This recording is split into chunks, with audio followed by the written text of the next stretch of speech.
La bomba ormai è esplosa, ora il sindaco Giordani sta cercando tardivamente di disinnescarla. L'ipotesi di una ZTL allargata con tutti i varchi controllati dalle telecamere accesi 24 ore su 24 non fa dormire i commercianti e così l'assemblea, convocata d'urgenza a ora di pranzo, registra il tutto esaurito. Ora, anche dopo aver sentito le reazioni di chi ha raccontato ai nostri microfoni i loro timori, il sindaco promette di coinvolgere tutti e afferma di non avere ancora deciso nulla, ma la tensione ormai è alta. No, mi sono nato qua col paracadute e mi sono nato qua. È giunto il momento di passare all'azione, di essere dei personaggi come noi siamo, imprenditori, che vanno con le amministrazioni a chiedere cosa volete fare, e quando si tratta di sicurezza i negozi servono con le loro luci accese, con il loro servizio. Quando si tratta di altre cose non servono più.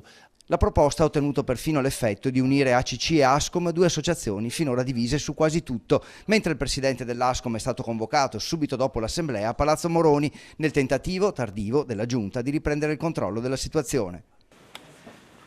È evidente che i punti di vista nel passato sono stati, per tutta una serie di motivi, come dire, forse anche agli antipodi in qualche occasione.